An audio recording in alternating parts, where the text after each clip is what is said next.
जय जोहार, नमस्कार। छत्तीसगढ़िया न्यूज़ देख रहे हैं आप। छत्तीसगढ़ की तमाम बड़ी खबरों को विस्तार से बताएंगे, जो लोगों की जिंदगी से जुड़ी हुई बहुत ही महत्वपूर्ण खबर है। इससे पहले आप छत्तीसगढ़ से हैं और छत्तीसगढ़ समाचार ठीक इसी प्रकार रोजाना देखना चाहते हैं तो नीचे लाल कलर के सब्सक्राइब बटन को दबा करके चैनल को सब्सक्राइब कर लेना है। इससे पहले आज की कुछ प्रमुख सुर्खियाँ। छत्तीसगढ़ में फिर से पड़ेगी कड़ाके की ठंड। अगले कुछ दिनों तक 3 से 4 डिग्री तापमान होगा कम। गणतंत्र दिवस के अवसर पर सीएम भूपेश बघेल ने मजदूर, व्यापारी, युवा तथा कर्मचारियों के लिए नई योजना लागू की है। वहीं गणतंत्र दिवस के अवसर पर झंडा फहराने के दौरान करंट लगने से एक छात्रा की हो गई मौके पर मौत। वहीं छत्तीसगढ़ में सीजीपीएससी प्रीलिम्स की परीक्षा के लिए की जा रही हैं तैयारियां। छत्तीसगढ़ में इस बार पद्म सम्मान के लिए किसी का भी नाम नहीं। चलिए जानते हैं अब खबर विस्तार से। मुख्यमंत्री भूपेश बघेल ने गणतंत्र दिवस के अवसर पर जगदलपुर के लाल बाग मैदान में तिरंगे को सलामी दी। मुख्यमंत्री ने इस मौके पर प्रदेश के निरंतर विकास के लिए सरकार के द्वारा किए जा रहे कार्य, नीतियों, उपलब्धियों और योजनाओं पर केंद्रित छत्तीसगढ़ के जनता के नाम वाचन किया। इस मौके पर मुख्यमंत्री ने श्रमिक परिवारों के बेटियों शिक्षा, रोजगार और विवाह के लिए सहायता हेतु मुख्यमंत्री नोनी सशक्तिकरण योजना की घोषणा की। उन्होंने अपने संबोधन में कहा कि श्रम कल्याण के प्रयासों को आगे बढ़ाने के लिए विकास खंड स्तर पर व जिला लेवल पर मुख्यमंत्री श्रमिक संसाधन केंद्र स्थापित होंगे। श्री बघेल ने खरीफ वर्ष 2022-23 से अरहर, चना जैसे दलहन फसलों की भी खरीदी न्यूनतम समर्थन मूल्य पर समिति केंद्रों के माध्यम से खरीदने का फैसला लिया है। उन्होंने बताया कि राज्य सरकार आने वाले 5 सालों में 15 लाख नए रोजगार के अवसर सृजन करने का लक्ष्य रखा है। मुख्यमंत्री ने शासकीय और अशासकीय संस्थाओं में 5 दिवसीय कार्य योजना करने का फैसला लिया है, जिसके बाद सप्ताह में 2 दिन छुट्टी होने की उम्मीद है। जी हां, केवल सप्ताह में कर्मचारियों को 5 दिन ही काम करने पड़ेंगे।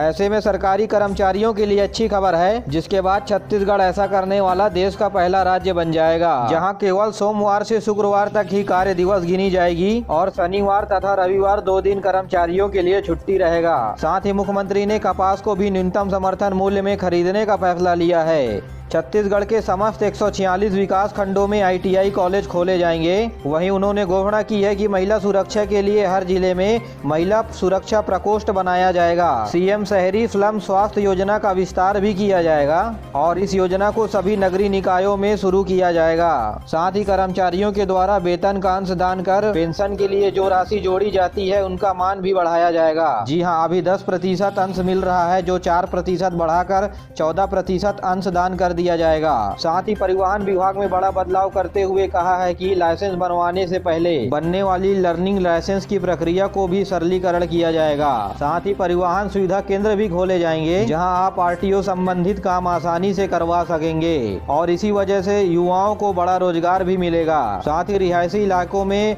व्यवसायिक गतिविधि हेतु नियमितीकरण की भी प्रक्रिया शुरू की जाएगी। यही नहीं, अनियमित भवन निर्माण के लिए नियमितीकरण हेतु इसी साल कानून भी बजट सत्र में लाया जा सकता है। वहीं श्रमिकों के परिवारों के लिए नोनी सशक्तिकरण योजना भी शुरू की जाएगी। योजना के तहत श्रमिक हितग्राहियों की 2 बेटी को 20-20 हजार रुपए की राशि मिलेगी, जो डायरेक्ट बैंक ट्रांसफर के माध्यम से खाते में पैसे जमा कराया जाएगा। वहीं प्रदेश वासियों के लिए बिना मानवीय हस्तक्षेप के नल कनेक्शन लेने के लिए आवेदन की प्रक्रिया को सरल बनाया गया है। साथ ही ग्रामीण क्षेत्रों में शासकीय भूमि के पट्टा को फ्री होल्ड किया जाएगा। राज्य सरकार ने सभी वर्गों को साधते हुए महत्वपूर्ण फैसले लिए हैं, जो मजदूर, व्यापारी और युवाओं तथा सरकारी कर्मचारियों के लिए जरूरी भी थे। साथियों, आप इनमें से किसी एक भी कैटेगरी में आते हैं तो वीडियो को लाइक कर दीजिए। छत्तीसगढ़ लोक सेवा आयोग की प्रारंभिक परीक्षा 13 फरवरी को है। राज्य सेवा परीक्षा के लिए केंद्राध्यक्षों की होगी ट्रेनिंग। उन्हें परीक्षा के आयोजन से संबंधित विभिन्न तरह की जानकारियां दी जाएंगी।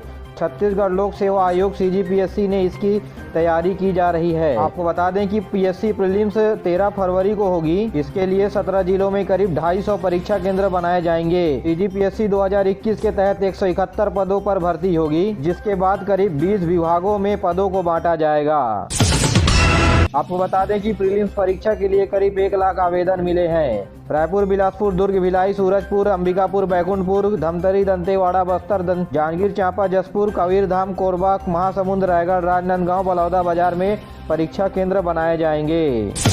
छत्तीसगढ़ के गृह मंत्री के सामने छात्र की करंट लगने से हो गई मौत। जी हां, छत्तीसगढ़ के महासमुंद जिले के गणतंत्र दिवस के दिन जहां तिरंगे की सलामी लेने गृह मंत्री पहुंचे हुए थे, उसी दौरान महासमुंद जिले के एक छात्रावास में गणतंत्र दिवस के दिन एक बड़ा हादसा हो गया। महासमुंद जिले के एक छात्रावास में ध्वजारोहण के दौरान करंट लगने से एक छात्रा की मौत हो गई। इस मामले में अब खुद मुख्यमंत्री भूपेश बघेल ने संज्ञान लिया है। सीएम के निर्देश के बाद छात्रावास के अधीक्षक को निलंबित कर दिया गया है और पीड़ित परिवार को 5 लाख रुपए की सहायता राशि भी दी गई है।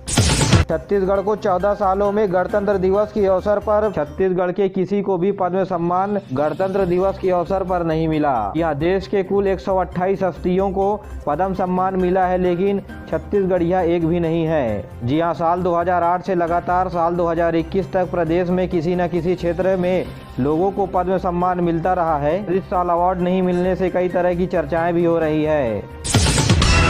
प्रदेश में अब तक कोरोना से बचाव के लिए 3,43,82,000 से ज्यादा टीके लगाए जा चुके हैं। इनमें से 2,04,00,000 लोगों को कोरोना वैक्सीन की पहली डोज, तो वहीं 1,37,00,000 लोगों को कोरोना की दोनों डोज लगाई जा चुकी है। 1,91,000 से अधिक स्वास्थ्य कर्मी, डॉक्टर, नर्सेस, वार्ड बॉय समेत 60 साल से अधिक उम्र के लोगों को कोरोना वैक्सीन की बूस्टर डोज लगा दी गई है। वहीं गणतंत्र दिवस के अवसर पर बीते दिनों कोरोना जागरूकता रथ का संचालन किया गया। यह रथ बस्तर संभाग के सभी जिला में जाकर आम लोगों को तथा ग्रामीण क्षेत्र में रहने वाले ग्रामीणों को कोरोना के बारे में जागरूकता तथा अपने आप को बचाने हेतु रोकथाम के नियम तथा कोविड के वैक्सीन पात्र लोगों को लगवाने के लिए जागरूक करेगा। गणतंत्र दिवस के अवसर पर नई दिल्ली के राजपथ में परेड के दौरान 12 राज्यों समेत छत्तीसगढ़ का भी झांकी दिखाई दिया और इस समय छत्तीसगढ़ की झांकी गोधन न्याय योजना पर आधारित रही और झांकी के माध्यम से गाय और गोठानों को भी देखा गया और झांकी के आगे छत्तीसगढ़ के लोक कलाकारों ने ककसार नृत्य का प्रदर्शन किया। प्रदेश में अब तक न्यूनतम समर्थन मूल्य में धान समिति केंद्रों के माध्यम से 87,49,000 मीट्रिक टन धान की खरीदी की जा चुकी है, जो निर्धारित लक्ष्य का 83% है। राज्य में 20,38,000 से ज्यादा किसानों ने अपना धान बेचा है, जहां इसके बदले किसानों को 15,609 करोड़ रुपए की राशि जारी कर दी गई है।